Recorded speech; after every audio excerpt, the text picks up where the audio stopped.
Dear students, I am your Baruah sir. Hope you all are safe and in good spirits. I have been assigned to teach you uh, two units. One is a poem by Alfred Lord Tennyson titled Brook. The other is an essay written by R.K. Narayan titled Testament of a Worker. He is a renowned novelist and Testament of a Worker. This is taken from his collection of essays titled A Writer's Nightmare. Anyway, let us start with the poem, The Brook. We shall know about the biography and literary career of Tennyson later on. First, let us read the poem with an objective to have a comprehension of its content and then the thematic analysis of it. But before I go to giving you the rendering of the poem, remember one thing. The brook in the poem is used as an extended metaphor. In an extended metaphor, the poet or writer exploits a single metaphor or analogy throughout the text. Then, what is a metaphor? Metaphor is a figure of speech used for rhetorical effect. Metaphor is a figure of speech used for a rhetorical effect. It is an image referring to one thing by mentioning another. For example, in the expression, my love is a red, red rose. I repeat, my love is a red, red rose. Love is compared to rose to highlight upon the very special quality love has, or how strong the beauty of genuine love is. Here, rose is literally different from love. Rose is also a material object, while love is an abstraction. You cannot feel the existence of love with application of any of your sensory organs. It is something to feel about only. In this whole poem, The Brook, a metaphor is extensively in use, right from the beginning to the end. I have to tell you about all this just to prepare your mind for the fact that here the brook is set up to be an extended metaphor.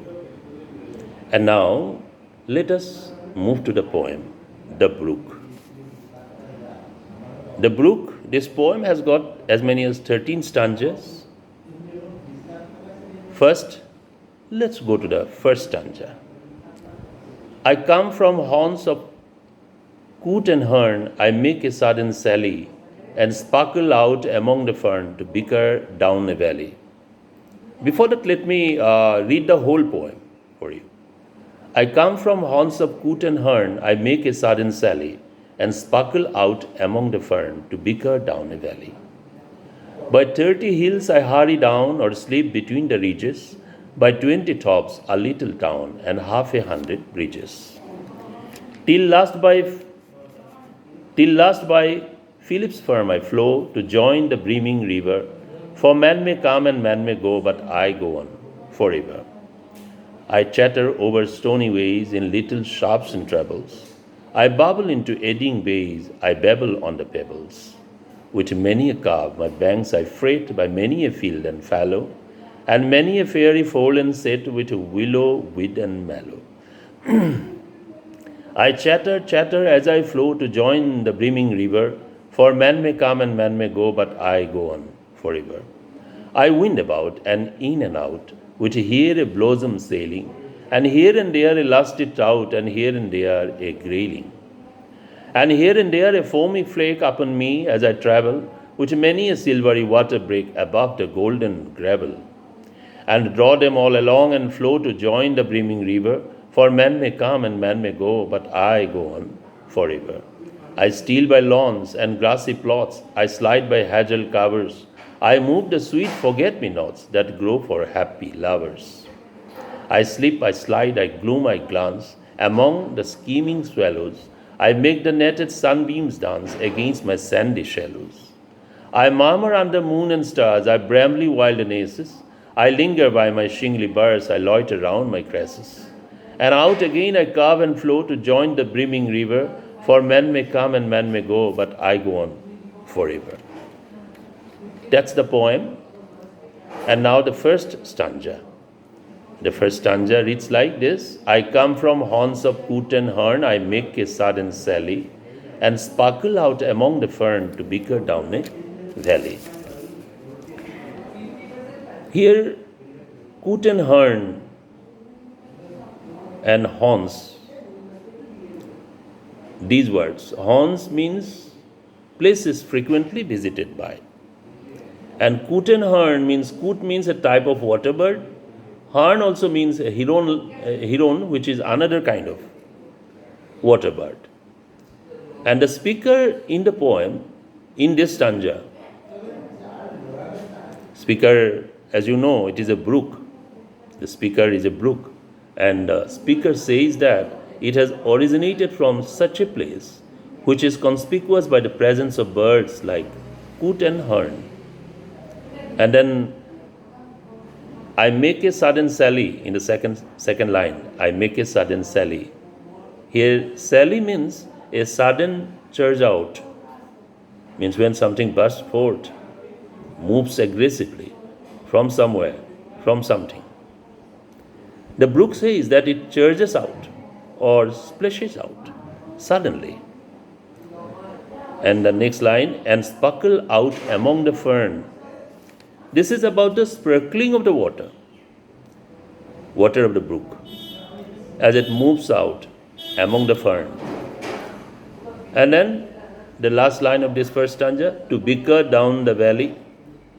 It pours down the valley. Bickers down the valley means pours down the valley. It's the sparkling water of the brook, the sparkling water of the brook, in its course from where it has originated, pours down the valley.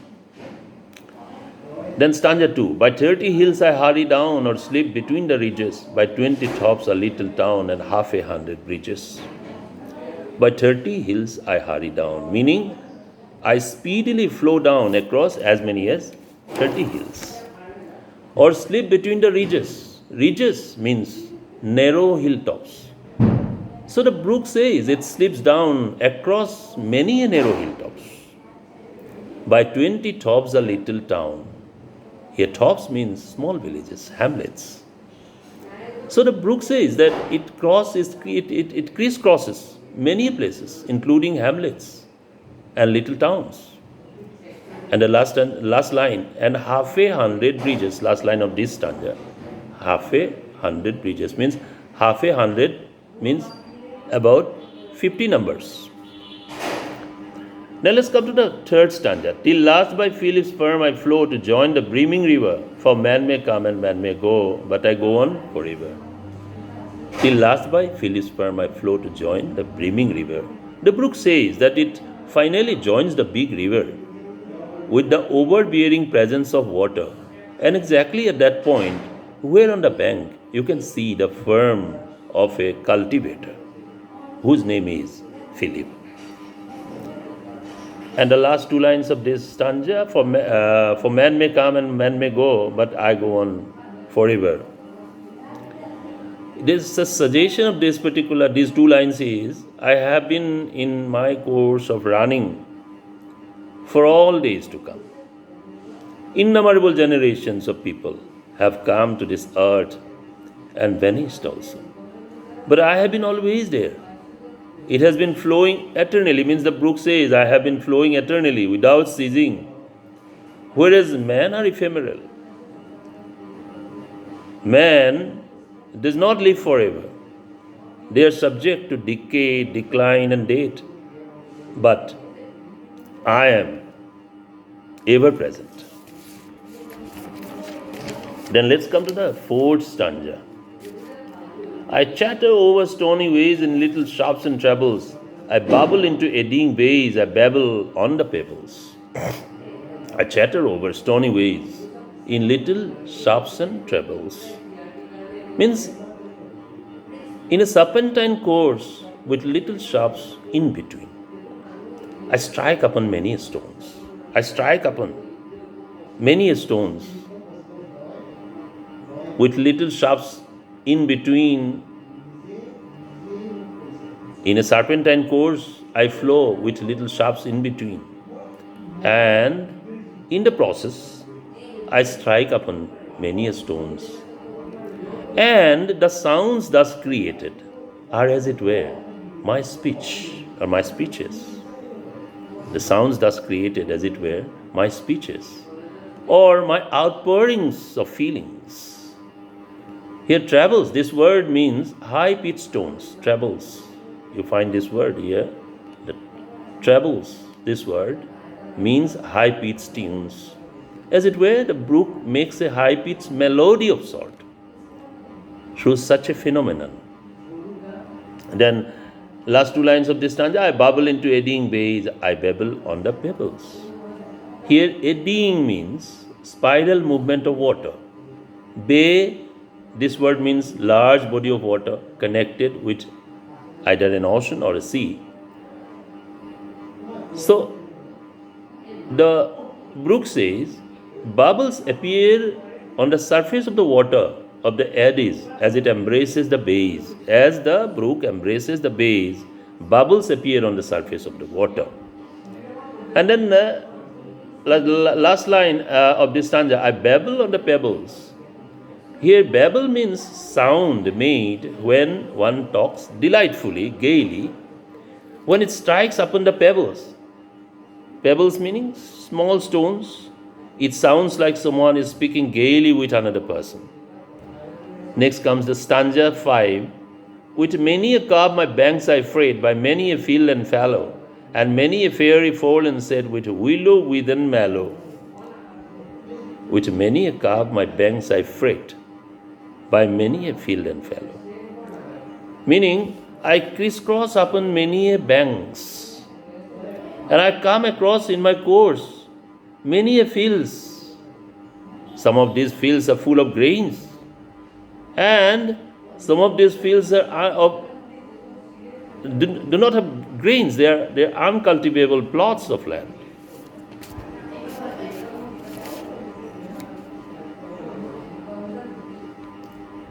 Then the next line, the next stanza.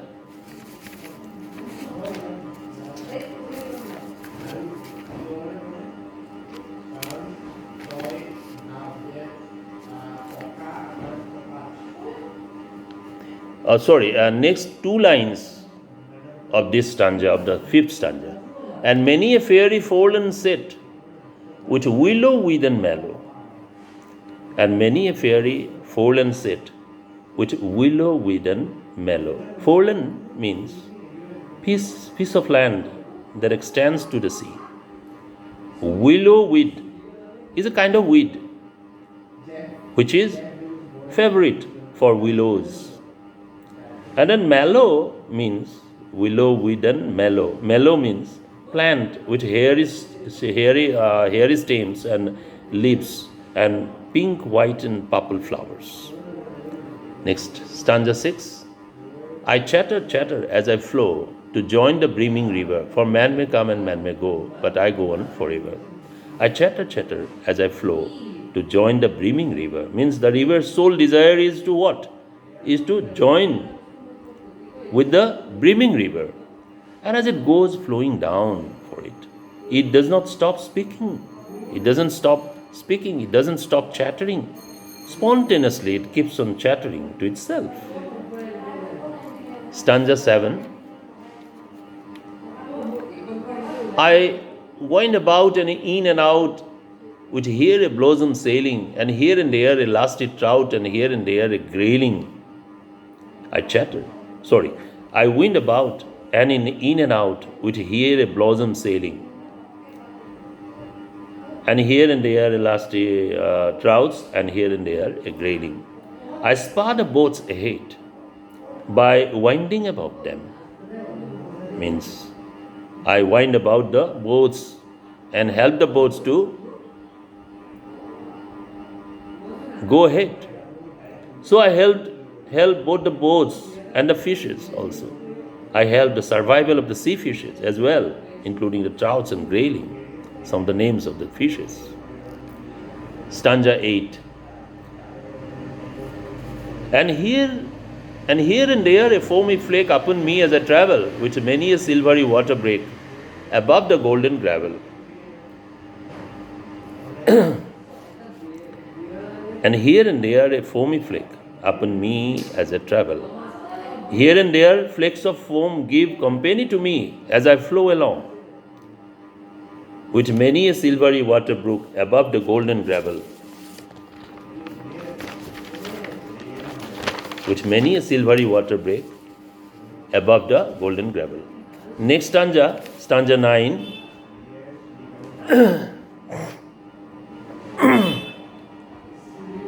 And draw them all along and flow to join the brimming river, for man may come and man may go, but I go on forever. And draw them all along and flow to join the brimming river, for man may come and man may go, but I go on forever. Means I draw all the water into me. I draw all the water into me, and in this way keep running in full stream to ultimately join my destination of the brimming river.